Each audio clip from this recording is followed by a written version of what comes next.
Despite all their troubles of late, Bayern Munich through then to the quarterfinals of the Champions League. For more on this, Frank Leboeuf is with us, as is Jan Fjorthoff. Overall, Ali, there wasn't a lot of quality on show, really, in the 90 minutes here, but Bayern won't care. They're through. First and foremost, they're through. Yeah. And this was very much a question coming into this match because of the ongoing struggles of Bayern Munich. This is a team that was coming into this match with one win in their last 5 games. And so, look, the struggles are real for Bayern Munich. And what I like today from Bayern Munich is something that we haven't seen all that often this season, is that there was intensity throughout. Not necessarily great level of play, not necessarily a great performance, but intensity throughout. Energy, aggression, guys like Musiala tracking back and defending, guys like Leroy Sané tracking back and defending, guys like Harry Kane in the 90th minute, winning the game 3-0, winning the ball actually in his own half, deep in his own half. We don't see this very often, haven't seen this very often from Bayern Munich this season. Today we saw a team that was pressing higher the field, was creating turnovers, forcing turnovers, creating some chances, half chances. Eventually, they open things up. They score 3 goals. They win it. But, of course, we cannot analyze this game and the performance of Bayern Munich without saying, what about that chance by Ciro Immobile? Yeah. And how may that have changed the reality of that stadium, the reality of Bayern Munich, the reality of this match? It didn't happen. Ciro Immobile doesn't put his chance away. It allowed Bayern Munich to breathe. And once they did that, they're able to open up the score and went on and ran away with it. You take a look at all the opponents that Bayern Munich could have faced at this stage. Lazio were a gift, really. Given Absolutely. That second leg performance. I mean, how they won the first game, I'm not quite sure. Bayern Munich obviously didn't play particularly well. But it all worked out nicely for Bayern today. They were very narrow up the front. I think we're going to hear Thomas Tuchel talk about that. They didn't play with too much width. They were quite narrow. They were patient. And they could be patient because Ciro Immobile didn't take that chance. So they just built up that bit of pressure. And once they scored the first goal, you always knew they were going to go and get the second and maybe that third. Very much a banana skin avoided then for Bayern Munich, Jan. Absolutely, but crisis at Bayern. What crisis? They're in the quarterfinal of the Champions League. Hey, you play Lazio every day. You will never have a crisis.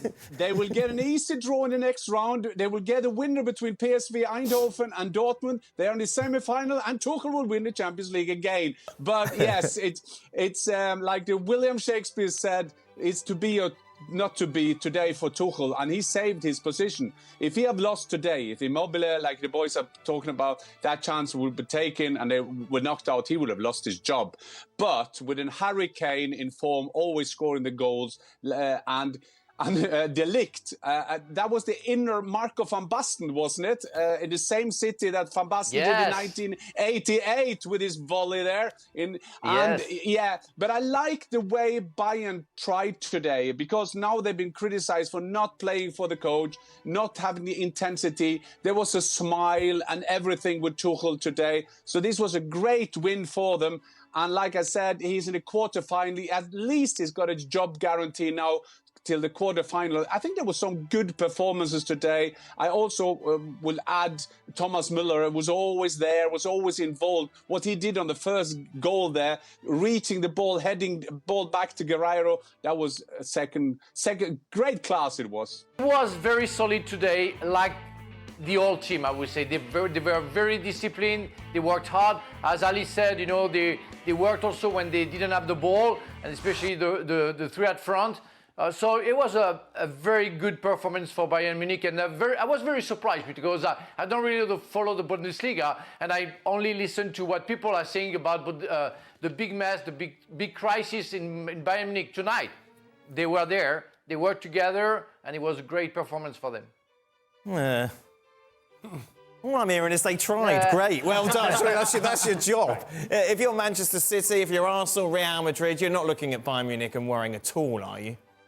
Well, no, because I think you can affect the way that Bayern Munich plays, and you can affect the moments of transition defensively for Bayern Munich, in which they're always vulnerable. Even today, in the few moments of transition that Lazio had, you could get the idea and the sense that, you know, maybe there is something here for Lazio, and we establish how poor of a team do we think at this level of Champions League Lazio really is. And yeah, you're not afraid of Bayern Munich. And let me just say, this is not specific to Champions League. Even teams in Bundesliga this season are not afraid of Bayern Munich. There's a reason as to why Joshua Kimmich has now been pushed out to the right back position, and it is simply because Thomas Tuchel doesn't feel that he can do the job as a number 6. Why is that? Because teams that are no longer intimidated by Bayern Munich are no longer standing off with Joshua Kimmich. They're going and pressing. And we're going to play in your face, and what has happened? He's turning the ball over. And I think that's something that superior teams can do to Bayern Munich. You press them, you push them back, you create moments of transition, you can expose them. However, if you have Harry Kane and he's hot, you got a chance. If you have Leroy Sané and he's hot, whenever that is, you have a chance. They have enough individuals, Jamal Musiala, another guy, enough individuals that in a moment, in a critical moment, they can get you out of trouble. The problem is, in the back line, they also have issues defending. And when they have issues defending, they can get exposed. And we heard after the game, didn't we, Jan, Thomas Tuchel revealing that he thinks he's broken his toe because he gave such a stirring pre-match speech. Such was the excitement that he kicked the wall and the wall won. To understand Bayern Munich, you must see that with all the interviews after the game, there have now been 8 or 9 from the management and the boards who have been doing interviews, and they've been very, very proud of Thomas Tuchel, who had a motivation speech in the dressing room, and he got so engaged as he kicked his foot in the door in the Bayern dressing room and hurt his toe. So that was the reason why Thomas Tuchel was not running around in the area, the coaching area today, because he hurt his toe. So they now got a manager or a coach that gives everything for the team. That's how simple football is. And boys, we look forward to the final when Bayern Munich will be there and scare you, all of you, Bayern Munich. That's very much tongue-in-cheek, isn't it, Mr. Because that's silly. That is silly, but you see the Champions League this season, when you compare it with last season, there is a lot of weak teams. They played the 9th in La Liga, in Serie A today, Lazio. PSV and Dortmund, I've talked about them. There is a lot of, there is a road to Wembley somewhere, and if you find that road in some good draws, you can see with a Harry Kane and with a better Bayern to just concentrate on the Champions League now. Don't be surprised if they go all the way to the final. Just see. Robert, this is why you didn't make it very far in coaching. You never broke your toe kicking a wall. That's obviously the difference. Obviously the difference. That's what's happened. But I like what Ali was saying about the defensive side of the game. Can we talk about Tuchel breaking his toe? Not really, no. Because why hasn't he done that in the previous games in the league when they've been unmotivated? So the quarterfinals, you're breaking his hand. You make it to the semi-finals. What part of your anatomy do you need to break? Some players. There's a great quote by Bill Shankly. If you look at the motivated players, yes, and you look at them and think, what can I do with them? If you need to motivate them, get rid of them. Right. Your manager shouldn't need to motivate. He should be there to talk about the tactics, talk about the understanding of what he wants from his team, talk about how you're going to progress to get into the next round and how you're going to cause the opposition problem. You don't need to be kicking the doors. When managers used to do that, I used to just laugh and think, what the hell is he doing? Frank, have you experienced managers kicking things to get you going? Yes, I did. Kind of a blackboard, and smashing it, falling down, and showing that he's very upset and motivated. Well, I was like Stuart. I didn't need that, but I can understand for some players it can be a boost, and I like the involvement of a coach that really believes on what he explains, and he wants the players to follow him. So I'm not against that. And I think it's nice for a coach who already knows that he's going to leave to be that involved, let's say. But I would just want to come back to what Ali said about Bayern being good and Kimmich not good, being playing in the middle of the park because they don't press the opponent, don't press Bayern anymore. I don't understand Lazio. What did Lazio the whole 90 minutes, except that chance that Ciro Immobile had? Yeah. Why did he don't go for it? Why they were so down in the game where they were waiting for Bayern, as you explained, Ali, we know that the big problem for Goretzka, Pavlovic or Kimmich is when you press them, it never happened. It's like they came here waiting for something which, of course, would never happen. Of course, Thomas Tuchel will be leaving at the end of the season. Speculation, if he lost today's game, then that would be it. Xabi Alonso, very much the favourite to come in and replace him. So part of the interview process now will be what part of your body will you break to manage Bayern, Jan, to show that passion? Well, first of all, the news about Xabi Alonso choosing Bayern instead of Liverpool is wrong. That is a false report.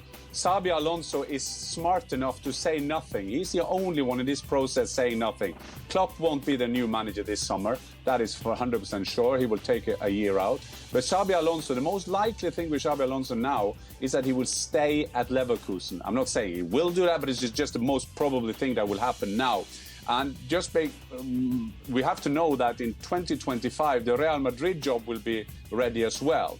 And Xabi Alonso is so smart. If you see his career, he started being under-14 coach at Real Madrid.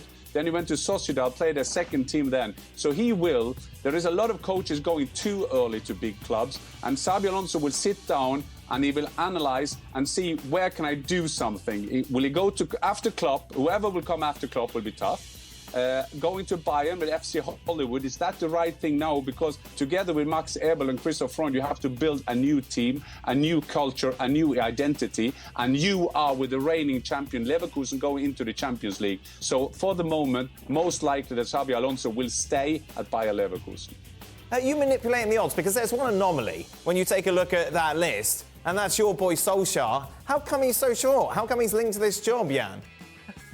We've talked about bets before, haven't we, and odds. There is no chance that they will do an interim now anyway. They will find they won't take a big name in to do an interim coach just before the summer. So it's false. This is how the media works at the moment. We are all part of it. Yeah, no. And I said, you heard my next sentence. We are all a part of that. We do those kind of things. But the only one haven't said anything is Alonso. Max Eberl, the new head of sport at Bayern, said before the game today specifically, we have not talked to Alonso. Is this their wish candidate? Of course he is, because he fits the bill. But so far, nothing has happened.